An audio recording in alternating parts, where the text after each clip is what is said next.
Well, welcome to this special edition of the Yawa blog. We're obviously here in our outdoor studio, and I have a very fidgety additional member of our cast.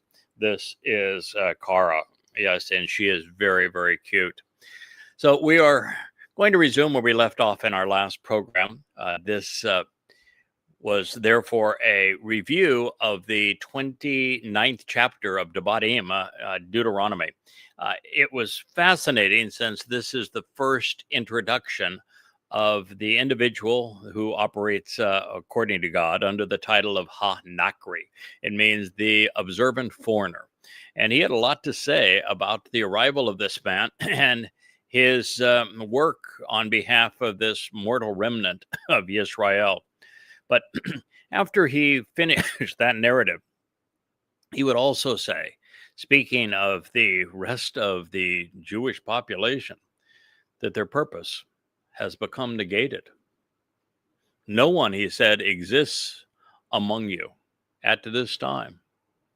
Not a man, not a woman, no group of people or tribe whose reasonings or inclinations are found directed towards the presence of Yahweh our God.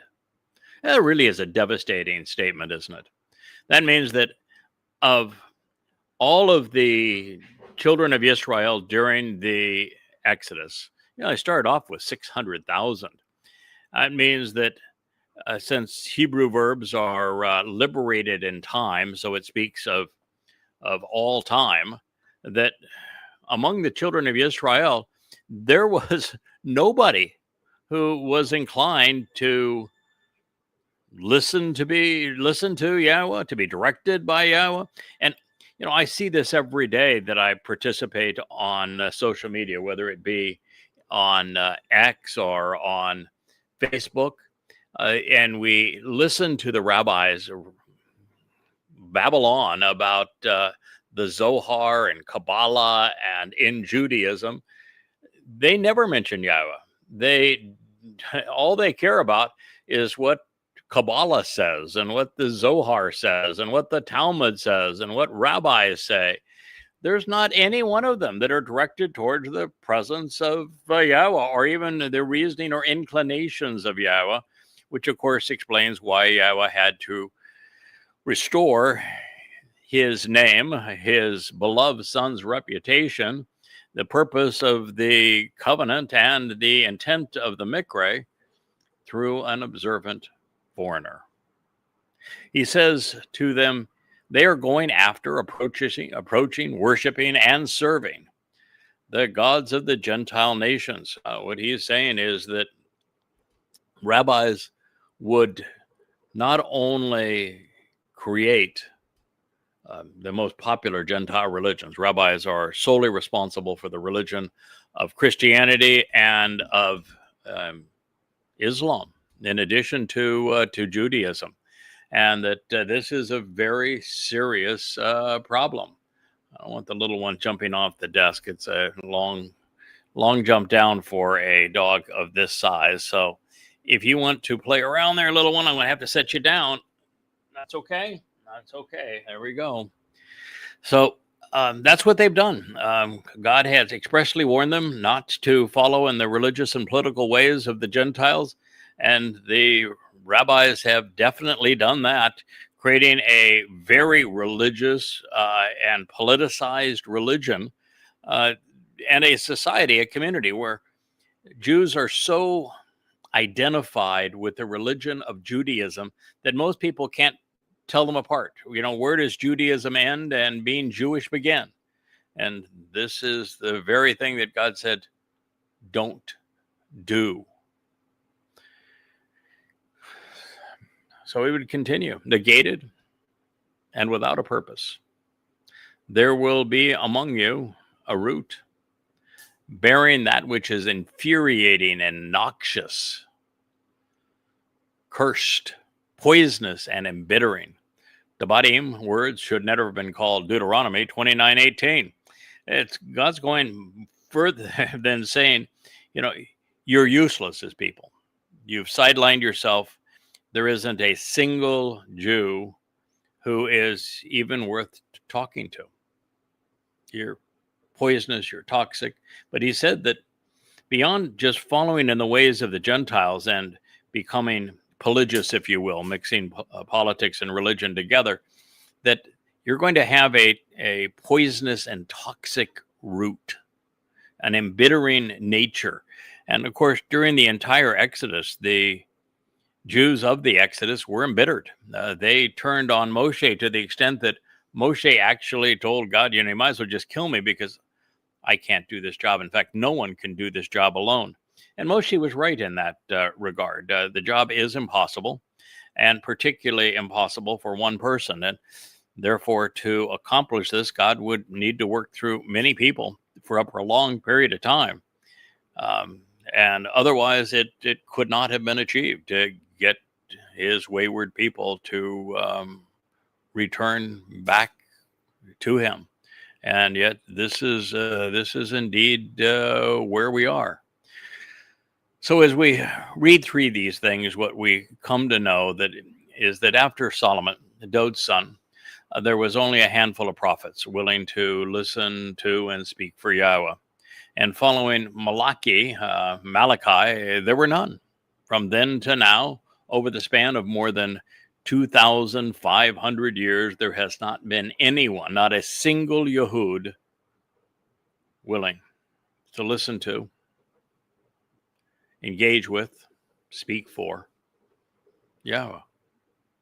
And as a result, there simply weren't any Jews capable of expounding upon or even condemning this ostentatious rhetoric of Shaul Paul when he arose. And that's quite a shame, because if there had been, if somebody had spoken out against Paul, who was trained as a rabbi, who identified himself as a rabbi, when he wrote his 14 letters between 52 CE and 66, it would have been very easy to have stamped Christianity out and to preclude it from being so disastrous for the Jewish people, leading to the Holocaust, subjecting Jews to living in shuttles, to all the pogroms. All that was a direct result of Paul's creation of Christianity and of Paul blaming Jews for killing his God.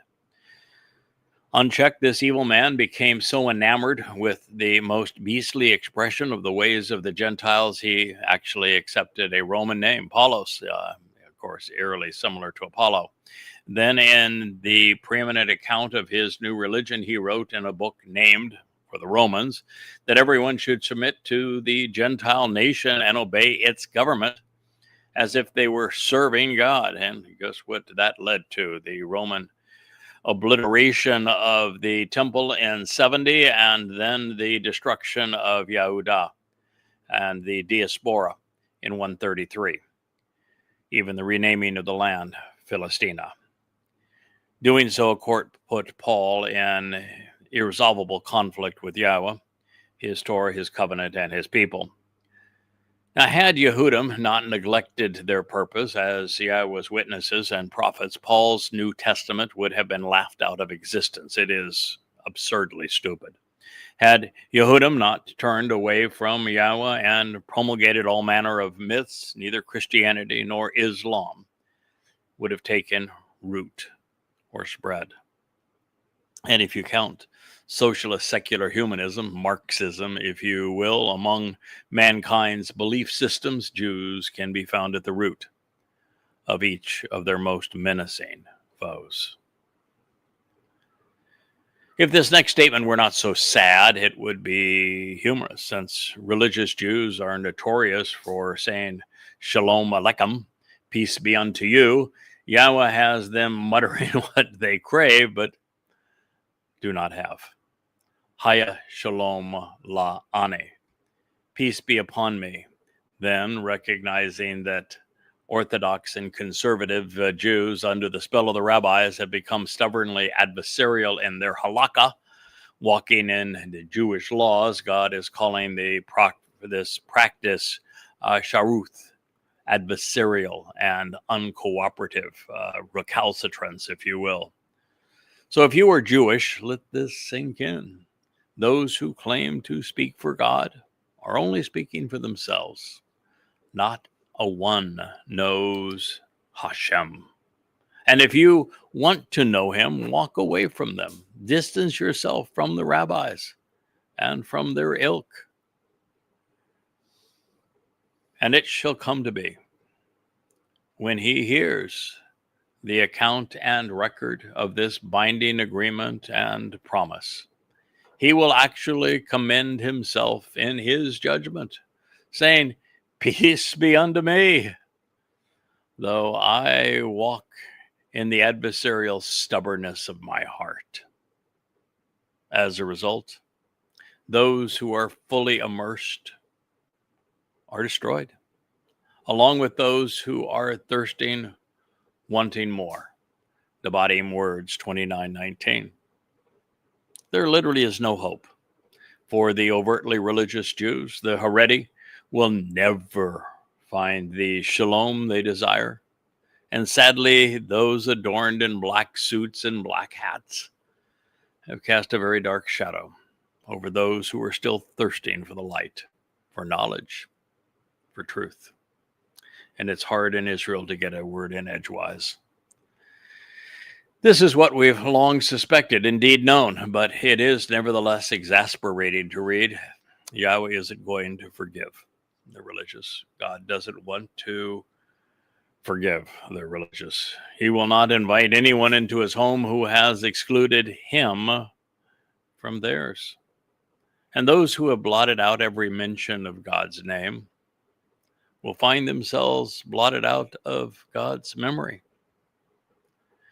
Yahweh, which is an accurate transliteration of the name of Eloah, God, as guided by his Torah instructions regarding his Haya existence and our Shalom reconciliation, is not willing and will not consent to forgiveness for him. But instead, at that time, Yahweh will be aggravated, displeased, smoldering in overt hostility.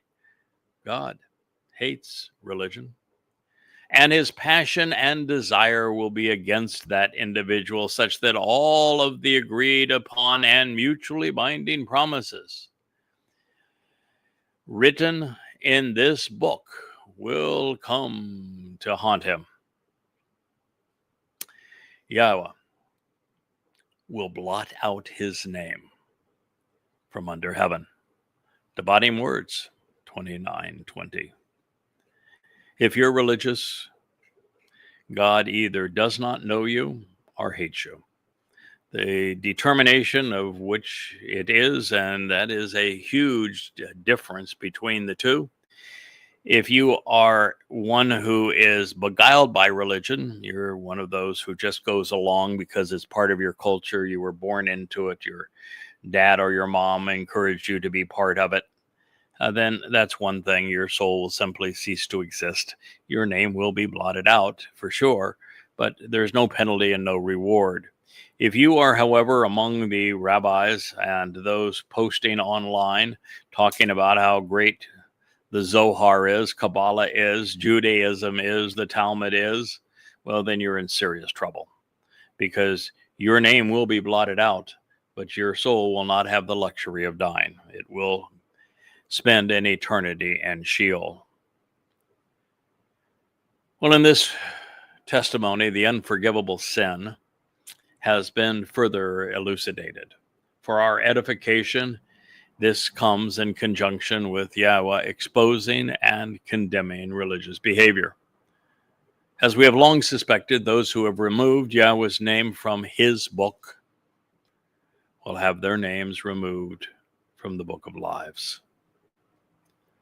The crime of replacing Yahweh's name with Hashem and Adonai and G-D comes at a very high price. Now, this being the case, let's be so bold as to make a recommendation. Come to know and understand, appreciate and respect, acknowledge and acclaim Yahweh's name,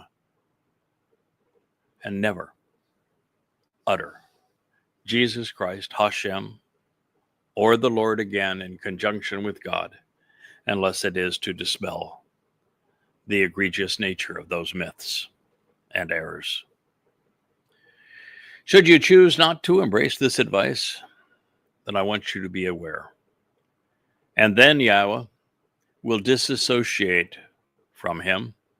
He will exclude him for his trouble, for his depravity, and for his opposition, for his deplorable conduct and erroneous opinions, his twisted perversions, and miserable and disagreeable ways, his malignant corruptions, from every association with Israel, which means individuals who engage and endure with God, in accordance with all of the agreed upon and mutually binding promises of the covenant that were indelibly written in the scroll of the Torah, which means teaching, guidance, and instructions.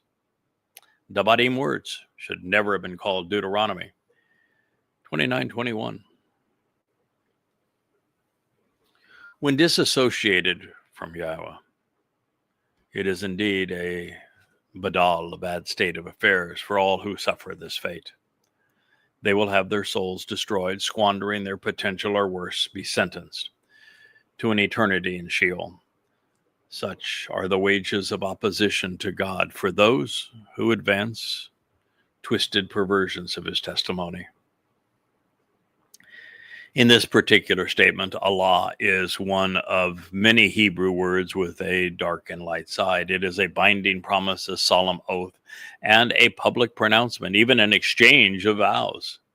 In this case, Yahweh is bound to do what he has written in his Torah, especially regarding the terms and conditions of the covenant. Therefore, if we accept his stipulations to walk away from religion and politics, from the babble of commingling these things together, and come to trust and rely upon him, walking to him through the Mikra, to allow him to perfect us, closely examining and carefully considering the terms and conditions of his covenant, remembering to circumcise our sons on the 8th day, then he will remember to offer its 5 benefits to make us immortal, to perfect our souls, to adopt us into his covenant family, to enrich and empower us as his children. However, those who have vowed to negate the terms of the covenant, that's a different story. But if you have committed to uphold those conditions, and you have publicly sworn to listen to God and respond appropriately, if you're committed to honor the promises, then you'll receive the benefits. But if you reject them, the consequences. When Yahweh told Israel and us through them that we would receive every possible blessing if we followed his guidance, he irrevocably stated that misleading others regarding his directions would not be advantageous and would indeed be unpleasant. And that is where the dark side of Allah comes into play. It speaks of negative consequences and of curses for those who are not only counter to God, but who lead others away from him through their religions or political agendas. After having observed Yahweh's Torah, covenant, instructions within it, for the past 24 years, we've come to understand these concepts as clearly as they are presented here by Moshe in Devarim, in words 29 throughout this chapter. The covenant's mutually binding promises are indelibly written in the scroll of the Torah. If we want to be part of Yahweh's family, we find the conditions and the benefits listed therein. We can accept them, we can reject them, or we can ignore them. But we are not at liberty to change them, nor is it in our purview to alter the consequence of acceptance or the consequence of rejection. Addressing everyone, but speaking directly to Yisrael, there are 3 things we must know if we want to survive the impending storm, and it is on our horizon. The time of Israel's trouble starts in 7 months. The first of these things is Yahweh's name. The second is his Torah. The third is his Bereth. To discount them is to die. To speak or act in opposition to any of these three things and thereby lead others away from life is to endure Sheol forever. And while I'm not your judge, based upon what we've learned by studying Yahweh's words, if you remain deceived by religion or government, or if you embrace conspiracy, your soul will be destroyed. And if you promote your religion, if you are active politically, if you encourage others to believe conspiratorial notions, eternal incarceration in a black hole will be the consequence. And I know that's hard for lots of people to believe. You know, if you're MAGA in the United States and you're surrounding yourself with other MAGAs or online talking with MAGAs, you all think you're great, having no idea that you're huddled around the Antichrist. You know, if you live in Israel and you're part of Likud, then you're hanging with fellow Likud members. You're, denying yourself reality. And you can't believe that that your political views are somehow harming your soul and Israel, but they are. If, you're part of the Haredim cult, if you are somehow caught up in Orthodox or evangelical Christianity, for God's sake, if you're a Muslim, because everything surrounding you and your culture and all those that you know are echoing the same lies, it just seems impossible that somebody telling you that if you're religious or if you are overtly political, even conspiratorial, you're done. And the best you can hope for is the elimination of your soul. It's demise. Because if you actually promote these things, as we're seeing so many people do so absurdly today, then the consequence is Sheol. God's been very clear as to how he demarcates the difference between the two. In fact, specifically as it relates to the sacrifice of the Bakar, the bull come teruah, in Bamidbar, Numbers 15, he is diligent in telling us that that sacrifice will purge those who are guilty by omission, in which they've been misled. But it will have no effect on those who are guilty by commission because they have misled others. So misled versus misleading.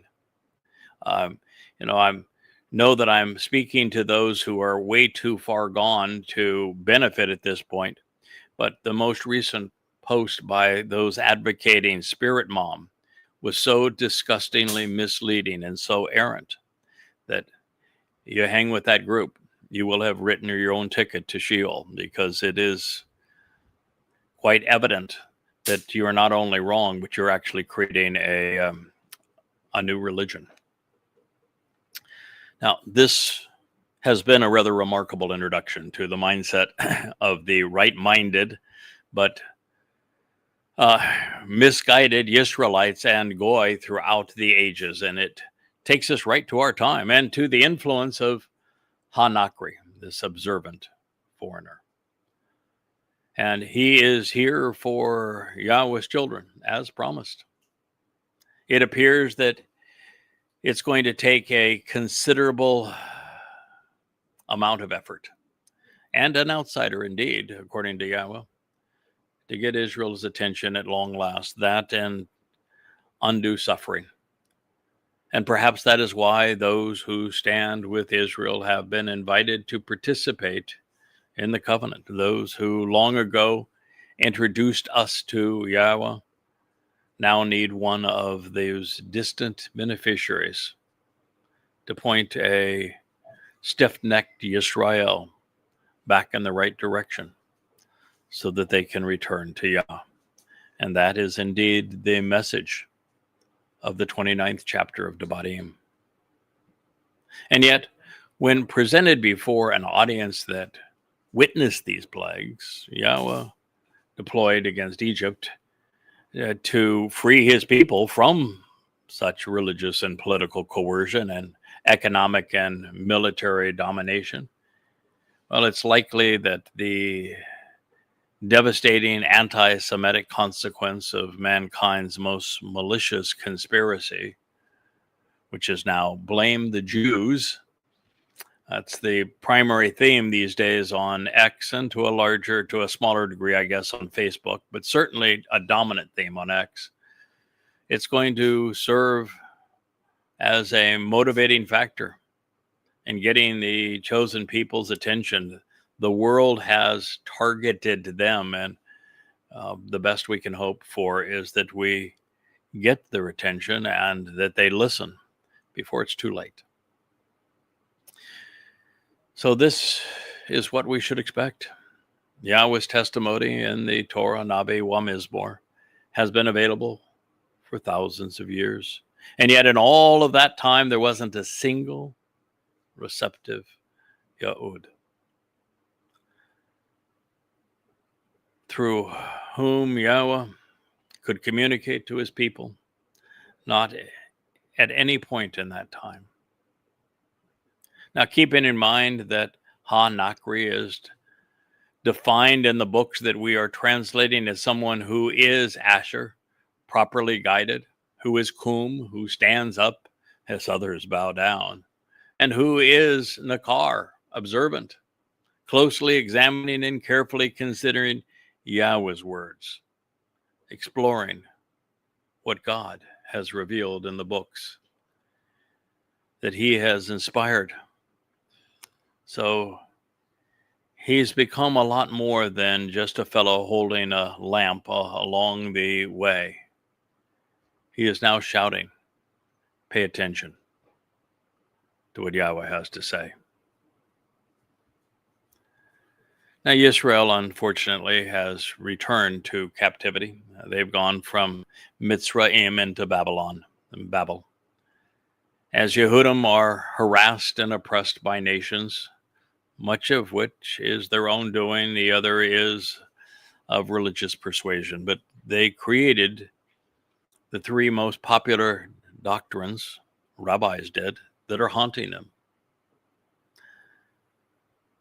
And yet, to an increasing degree, Jews are finding God's demonstrable opposition to the political, religious, and conspiratorial influences, well, comforting, even reassuring, because they've been so hostile to them. For the first time in a long time, they're beginning to listen to God, beginning to warm up to his influence. There are more and more people listening in Israel, and many, many Jews now listening worldwide to God, many who have become covenant. Now, ironically, it's those who want to round up, to denigrate, and to imprison his people, to exterminate them, who will scream so loud that they will awaken the children of Israel, such that they hear Yahweh say to them, come out of Babylon, my people. It is only when Yehudim, Jews, are confronted with no other alternative but to flee or be tortured and die that they will begin to listen to Yah. So Ha-Nakri, this observant foreigner, is therefore a voice. He is one calling out in the wilderness of human corruption. Prepare yourselves for the arrival of Yahweh, and now, of course, also of his son, our Messiah and King, Daud.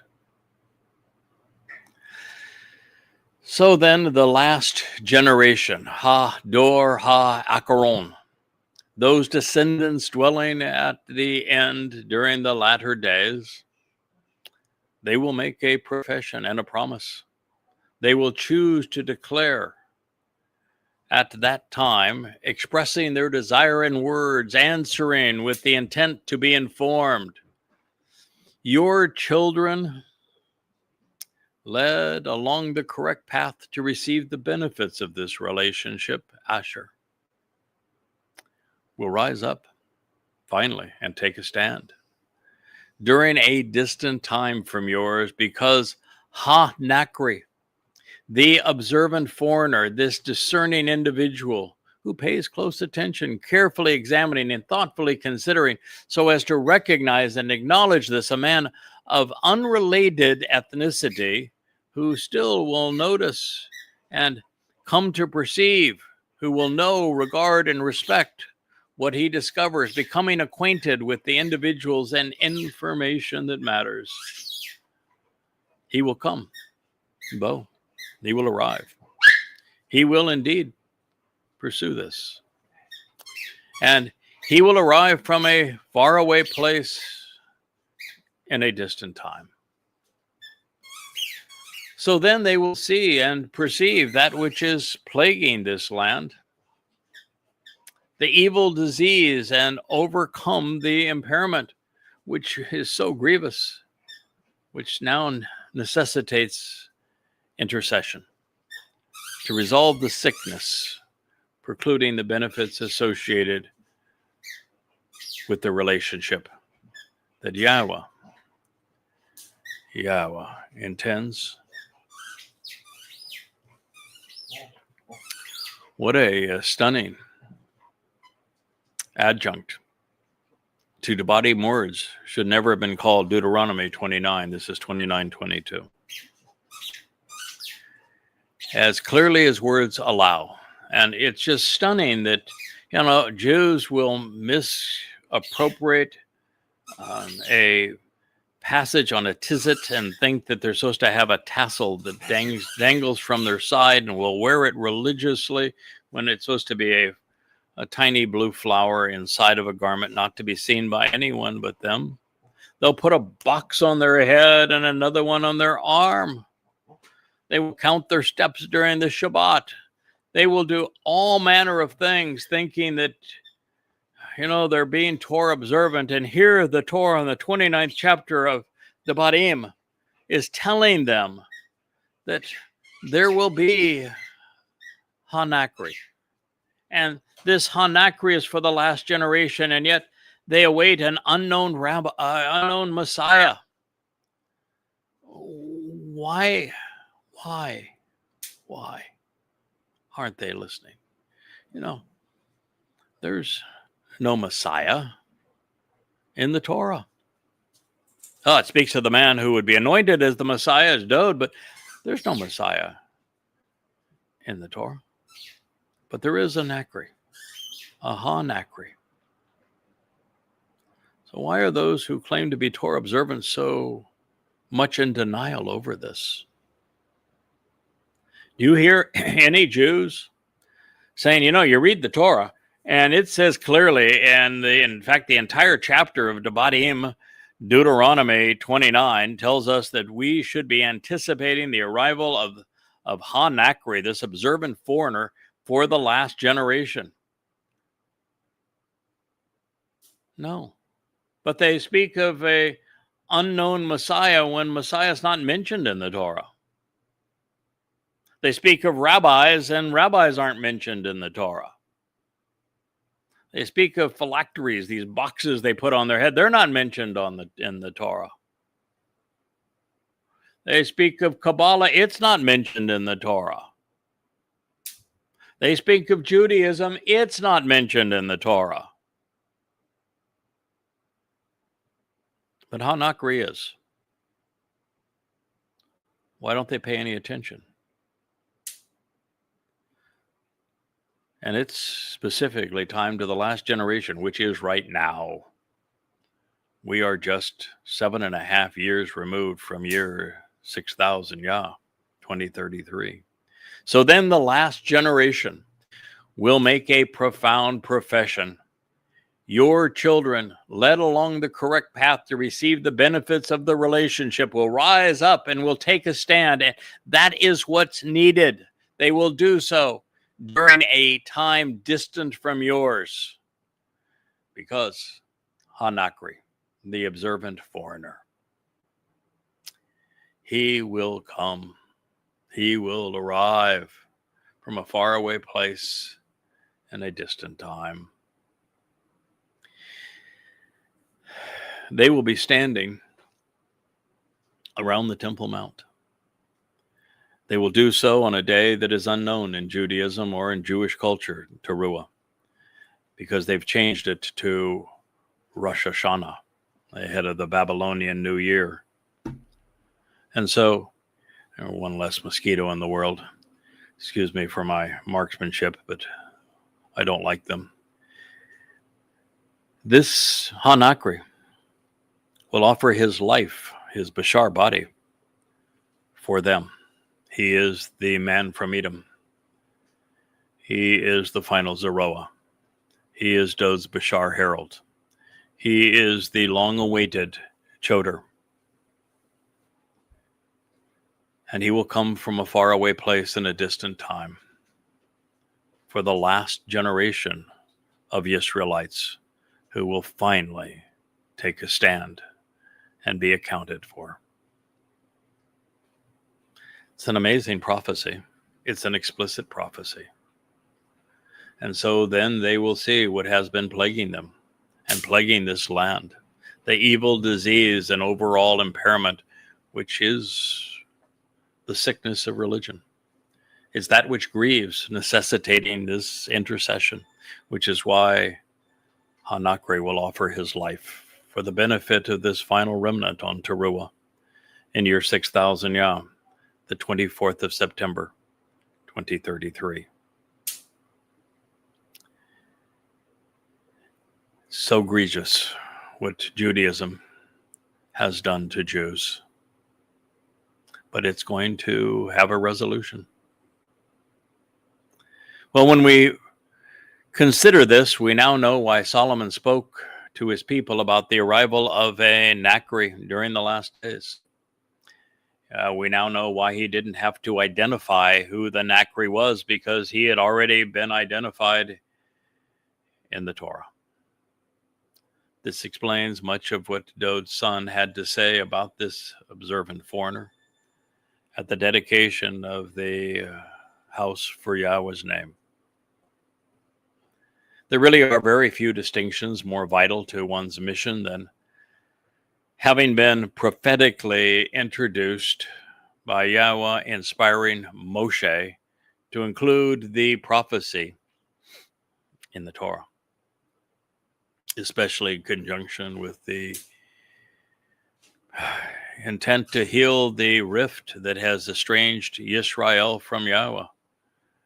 Having devoted 24 years of my life to this mission, since Yahweh asked me to serve his people on Teruah in 2001, and will culminate that mission in 2033 on Teruah, bringing them home. It's, of course, gratifying to read this endorsement. It's also encouraging because, well, it would not have been written if I failed father and son. If I had given up somewhere along the way, if I had been sidetracked, then there would have been no mention of this Nakri, would there? The very fact that it's found in prophecy means that it will happen, and that the remnant of Israel will be spared. It's all going to happen as Yahweh had proclaimed, which means that I and those who are working with me, Rich, controlling this and producing this program, and the likes of Kevin, who was so instrumental with me in our success of the vlog on the blog yesterday, and my beloved wife, who is so devoted to all we are learning and to this final reconciliation of her people, of Yisrael, and coordinating the marketing of our mission. My good friend, Joe, who is known to so many of you as Yoel, who has now presented our books back so that they are revised and in the new menorah format. for Amazon, and who has been so instrumental in restoring the yadaya.com website so that all of these books and all of this information is available to you, no matter where you might live, and that you might learn the message of Ha-Nakri, all of which is free, all of which is completely available and presented for your benefit. There are so many now who are committed to this mission, and Israel owes every one of you this tremendous vote of appreciation for all you have done to bring this very proud moment to our God, because he has already declared that working collaboratively, Yisrael will yada Yahweh once again. And we know that Yahweh can be trusted. He will deliver on every promise. He has repeatedly vowed to reconcile his relationship with Yehudah and Yisrael. And it is a commitment that he will uphold, and he will do it his way, working through people of his choosing. This marvelous moment will occur, and it will happen consistent with his Torah instructions. Yes, the Ark of the Covenant will be repositioned under the restoration of the tent of the restoring witness, as all Yisrael gathers around so that Dode can anoint the mercy seat of the Ark of the Covenant as he returns on Yom Kippurim. And the earth will be purged of all religiosity and politics and conspiracy and anti-Semitism, and then terraformed back to the conditions found in Eden, so that we can enjoy 1,000 years of camping out with Father and Son.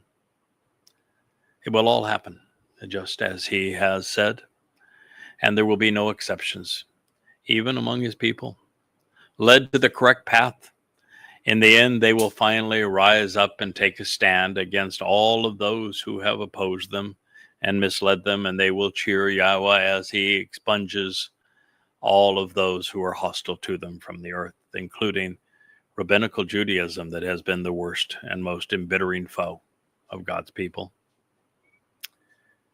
Of course, eliminating Islam and Christianity, Marxism, conspiracy, anti-Semitism, militantism, all in one blow. This is the outcome that the Nakri, in collaboration with Yahweh, is going to deliver. Yahweh wants his people to consider what this observant foreigner has learned by translating his Torah, his prophets, and Nabi in a manner never previously attempted, in an amplified translation with the Hebrew terms in their most generic form highlighted within a parenthetical so that you can look up every word and verify them for yourselves.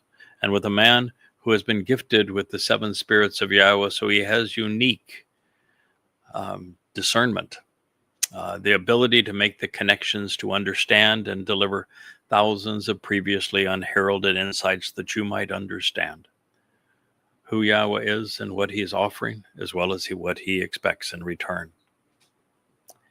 And because Yahweh chooses to work through people, without the contributions of the Nakri being specifically noted by Yahweh, such that his endorsement becomes known of this observant foreigner, while he is calling out to his people and drawing them home, then this mission would not succeed. But because he has acknowledged it, you can be assured it will.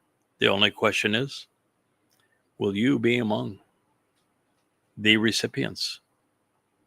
I mean, Yahweh's consistent instructions have been to disregard the Goyim, but it's not disregarding the Goyim, it's the ways of the Goyim. It's to disregard being religious and political and integrating those things in a Babel fashion, commingling to confuse. And of course, it has been these religious and political schemes of the Goyim, particularly Christianity and Judaism, as well as Marxism, that and Islam that have treated Jews so horribly. And so I'm sure that there is a reluctance, but you've been reluctant to listen to Yahweh for 3,000 years. Consider this perhaps the slap in the face that you need. You know, Yahweh could make this lone exception for this foreigner and those serving with him during this period, because he is not only vehemently opposed to the very things that Yahweh disdains among Goyim. Yes, I am anti-religious. I am anti-political. And so I am opposed to the things that Yahweh opposes among the Goyim, which makes me more Yisraelite than any Israelite, and less Goyim than any Goyim. But he's also committed to everything that God has sought for his people, making him Yehud, beloved of Yah. Well, I had preferred initially to have written Nakri, observant foreigner, in the lower case. When it is preceded by ha, the definite article, it becomes a title, and it needs to be capitalized and written ha Nakri, the observant foreigner. And yet, realizing that it refers to me by default, recognizing there's no one else to whom it has ever applied, and there is no time left for it to apply to another, and that it is a single individual. I'm becoming gradually more comfortable with the title. It's because I want to succeed. I don't want to live with the consequence of having failed to measure up to what God is expecting. So here we are. Every word that I have confessed to you has been based upon Yahweh's testimony, and the insights and conclusions which can be drawn from what his prophets have revealed. This title, Ha Nakri, the observant foreigner, of course, is based, as I have shared, on the verb nakar. The verb means to recognize and to acknowledge, to know and to regard that which is discovered through exploration, observing and listening as well. As such, based upon nakar, ha nakri, this observant foreigner, he's not presenting his own message for his own benefit, but is instead sharing what he has observed by exploring God's words. He will therefore ask nothing for himself. He will not care how the world responds to what he has learned. He will know that whatever they reject, and whether they reject his message or not, whether they disdain his insights or find merit in them, they will be dismissing or acknowledging Yahweh, not him. He will not have a following. He only has one mission statement, and that is to do this job that Yahweh has allocated and authorized. But you'll notice he does not have a donate button, and he charges nothing online for his books. He will not claim to be a prophet, although Yahweh has indicated that he has been a prophet in the past.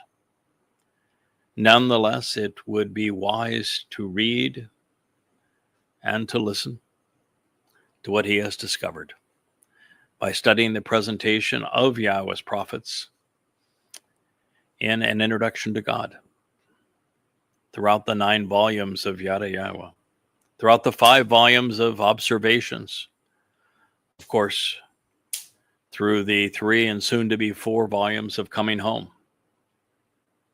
It's also helpful to know who God is not by reading the 5 volumes of Twistianity, the 5 volumes of Goddamn Religion, and the 3 volumes of Babel. But enough said about the Nakri. I think we need to focus on the Torah's message And in this particular statement, the phrase was issued, Asher Chalah, Yahweh, Bahi. It's one of the most intriguing we have considered, and it can be translated as saddened when revealing what Yahweh is rightfully enduring and that he's grieved by mankind's propensity to be religious. But since Chalah also means wounded and sickened, even tormented, the verb reveals that Yahweh himself would be severely pained by this religious disease, from this plague. From that perspective, this is among the most horrendous yet wonderful realizations ever conveyed to humankind. It suggests that Father and Son would suffer from this plague, doing so on Pesach and Matzah to free us from the grip of the deadliest institution man has ever conceived, religion. And this realization takes us back to the beginning, right back to the moment we examined Ana, which means to reply and respond, particularly in conjunction with each of the Moed Mikre, but also Yom Kippurim in particular, the Day of Reconciliations. Those who Ana, answer Yahweh's Mikre, invitations to be called out and meet, will not be Ana afflicted, because Dode ransomed us from the plague of religion by fulfilling Chag Matzah, volunteering to have his soul, Chalah, tormented in our stead during Passover and unyeasted bread, delivering the benefits of Bokurim, firstborn children. So in these words from the Torah, we're witnessing the greatest of all gifts and the ultimate demonstration of love. There are, of course, innumerable possibilities with what follows. The devastation could be the result of a nuclear holocaust between nations, mankind's malfeasance, a super volcano eruption, a natural event, or a devastating asteroid impact, as has been found and foretold in the book of Revelation, should it perchance be correct. Apophis is coming very close to Earth in 2029. But since they are expressly listed and the causation is comparable, it is certainly likely that a divine act of cleansing akin to what occurred in Sodom and Gomorrah will occur. The timing also suggests that the devastation might be akin to the plagues that preceded Exodus. So we are also left to wonder if it will occur within one nation, an entire region, or the earth as a whole. While Eretz is often used to describe the promised land, in this case, the context seems to imply that it is the nation from which the Nakri emerges that are going to feel the brunt of the trauma. If that is the case,